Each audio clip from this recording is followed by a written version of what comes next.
આ વાતને હજી વિજ્ઞાન સ્વીકારતું નથી. આજે નહીં તો કાલે એણે સ્વીકારવું પડશે. Because you are what you are eating, what you eat, what you drink. એનાથી તમારું મન બને, એનાથી તમારા વિચારો બને, તમારા વિચારોથી તમારું વિશ્વ બને. A man is nothing but bundle of thoughts. इंसान और कुछ नहीं है, वो विचारों का पुतला है. तुम्हारे विचार ही तुम्हें देव बनाते हैं, तुम्हारे विचार ही तुम्हें राक्षस बनाते हैं, तुम्हारे विचार तुम्हें मानव बनाते हैं, इंसान बनाते हैं, अच्छा बनाते हैं, बुरा बनाते हैं. पूरा आधार तुम्हारे विचारों पर है और विचारों का आधार तुम्हारे मन पर है. और मन सूक्ष्म वस्तु है.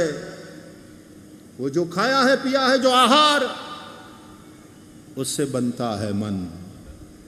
અને એટલા માટે આપણે ત્યાં કહેવાય જેવું અન્ન એવું મન. અને એટલા માટે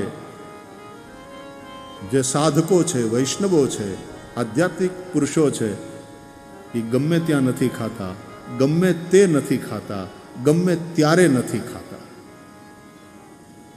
બાકી કાંઈ કાંદા લહણ ખાવાથી પાપ થાય એવું નથી. પણ જૈનો હશે તો એ તો કંદ નહીં ખાય. ભૂમિની નીચે જે થયું હશે એ નહીં ખાય. અમુક સિઝનની અંદર એ લીલા શાકભાજી પણ નહીં ખાય. અહિંસા, અહિંસા, અહિંસા. તો કાંદા લસણ ખાવાથી પાપ થાય એમ નહીં, પણ તામસી છે આહાર. Even someone wants to eat non-vegetarian, it's their choice. तुम स्वतंत्र हो, लेकिन तुम्हें भजन करना है. तुम्हें जीवन को बदसूरती के साथ नहीं, खूबसूरती के साथ जिंदगी को जीना है. तुम्हें वास्तव में शांति चाहिए, वास्तविक सुख चाहिए, पैसे का नहीं, सत्ता का नहीं. वास्तविक सुख चाहिए. यदि तुम्हें आंतरिक सुख चाहिए, जो आनंद संत फकीर करे वो आनंद ना ही अमीरी में. એને ઝૂંપડામાં જે મોજ છે એ ઘણીવાર મહેલમાં નથી. પૈસાવાળા પૈસો તમને કમ્ફર્ટ આપે છે. Money can not make you happy. Money can buy you comfort. સુખ પૈસાને આધીન નથી. પૈસાથી તમે સુવિધા ખરીદી શકો, બધા જ પ્રકારના કમ્ફર્ટ, કે બહુ સારું મકાન છે, મોટો મહેલ છે, 4 ગાડીઓ છે, એર કન્ડિશન કમરાઓ છે, સારામાં સારું ખાવાનું છે, સારામાં સારા કપડાં, મોંઘા માયલા ઘરેણાં, મોંઘા સેલફોન્સ, બધું જ છે.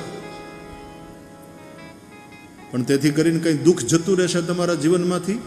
રામ ભજો. પહેલા હેરાન થતા હતા ને અત્યારે હેરાન થાવ છો. પહેલા રડતા હતા તો પંખાની હેઠે બેઠા બેઠા રડતા હતા, પૈસા નહોતા એર કન્ડિશનના. અને હવે રડે છે તો એર કન્ડિશન કમરામાં બેસીને રડે છે. પહેલા દુઃખી હતા, અત્યારે દુઃખી છે. અત્યારે થોડા કમ્ફર્ટેબલી દુઃખી થાય છે. આટલો ફરક. કારણ કે પૈસા છે ને એટલે હવે દુઃખી તો થાય છે, પણ થોડા કમ્ફર્ટેબલી દુઃખી થાય છે. બોલો, એર કન્ડિશન કમરામાં બેઠા બેઠા રડે છે. શું ફરક પડ્યો? રડવાનું તો ચાલુ જ છે. તો સાચું સુખ ક્યાં છે? અસલી સુખ કોને કહેવાય? ઈ સમજણ નથી. સુખી થવાની ઈચ્છા ખોટી નથી. चाह गलत नहीं है, लेकिन राह गलत है. खोटे रस्ते जे सुखी थवानी भूल करिए ने ये अनेक ट्रेप में આપણને ફસાવે છે.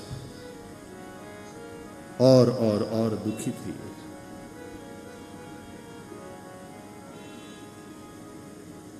तो आहार मानस फ्री है, जे खाવું હોય તે ખાય, જે પીવું હોય તે પીવે.